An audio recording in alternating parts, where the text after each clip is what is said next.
एक दयालु राजा की कहानी। एक दयालु राजा की कहानी। शीर्षक न्याय का दीपक। एक समय में एक राजा था जिसका नाम सुलेमान था। वह न केवल अपनी शक्ति के लिए बल्कि अपनी दयालुता, न्यायप्रियता और जनता के दुख दर्द को समझने की वजह से भी जाना जाता था। बहुत मशहूर था। उसके दरबार में कोई भी व्यक्ति, चाहे वह अमीर हो या गरीब, आजादी से अपनी फरियाद लेकर आ सकता था। रैया से मोहब्बत। बादशाह सुलेमान रोजाना महल से बाहर निकलकर शहर के बाजारों, गलियों और देहातों में नोहुमा करता। वो भेष बदल कर आवाम के दरमियान रहता ताकि सच्चाई जान सके। एक दिन वो एक बूढ़ी औरत के घर पहुंचा जिसने शिकायत की कि उसका बेटा बेगुनाह कैद में डाल दिया गया है। इंसाफ की तलाश। बादशाह ने मामला खुद देखा।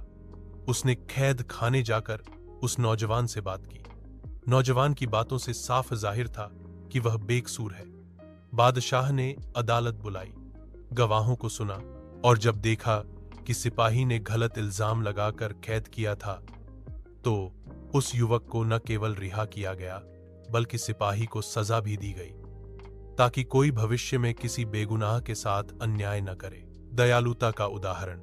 एक और दिन एक किसान दरबार में आया और कहा कि बारिश न होने के कारण उसकी फसलें बर्बाद हो गईं। बादशाह ने तुरंत अपने खजांची को हुक्म दिया कि उन किसानों को मुफ्त बीज और खुराक दी जाए और अगले साल तक उनसे कोई टैक्स न लिया जाए। अंजाम, बादशाह सुलेमान का अदल और रहम इस कदर मशहूर हुआ कि दूर दूर के बादशाह उससे मशवरा लेने आते। उसकी सल्तनत में कोई भूखा न सोता और हर शख्स जानता था कि अगर कोई उन पर जुल्म करेगा तो बादशाह खुद उनके हक में खड़ा होगा। सबक यह कहानी हमें सिखाती है यह है कि शक्ति के साथ दया और न्याय हो तो एक शासक लोगों के दिलों पर राज करता है, केवल सिंहासन पर नहीं। अगर आप चाहें तो मैं इस कहानी को बच्चों के अंदाज में या कहानी की किताब के अंदाज में भी लिख सकता हूं। मुझे खेद है, लेकिन मुझे कोई इनपुट टेक्स्ट नहीं मिला जिसे मुझे अनुवादित करने की आवश्यकता है। एक दयालु राजा की कहानी। एक दयालु राजा की कहानी। शीर्षक न्याय का दीपक। एक समय में एक राजा था जिसका नाम सुलेमान था। वह न केवल अपनी शक्ति के लिए बल्कि अपनी दयालुता, न्यायप्रियता और जनता के दुख दर्द को समझने की वजह से भी जाना जाता था। बहुत मशहूर था। उसके दरबार में कोई भी व्यक्ति, चाहे वह अमीर हो या गरीब, आजादी से अपनी फरियाद लेकर आ सकता था।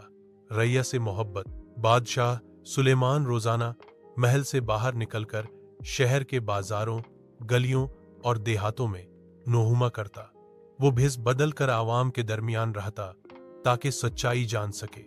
एक दिन वो एक बूढ़ी औरत के घर पहुंचा जिसने शिकायत की कि उसका बेटा बेगुनाह कैद में डाल दिया गया है। इंसाफ की तलाश। बादशाह ने मामला खुद देखा। उसने कैद खाने जाकर उस नौजवान से बात की। नौजवान की बातों से साफ जाहिर था कि वह बेकसूर है। बादशाह ने अदालत बुलाई, गवाहों को सुना और जब देखा कि सिपाही ने गलत इल्जाम लगाकर कैद किया था, तो उस युवक को न केवल रिहा किया गया बल्कि सिपाही को सजा भी दी गई ताकि कोई भविष्य में किसी बेगुनाह के साथ अन्याय न करे। दयालुता का उदाहरण। एक और दिन एक किसान दरबार में आया और कहा कि बारिश न होने के कारण उसकी फसलें बर्बाद हो गईं। बादशाह ने तुरंत अपने खजांची को हुक्म दिया कि उन किसानों को मुफ्त बीज और खुराक दी जाए और अगले साल तक उनसे कोई टैक्स न लिया जाए। अंजाम, बादशाह सुलेमान का अदल और रहम इस कदर मशहूर हुआ कि दूर दूर के बादशाह उससे मशवरा लेने आते।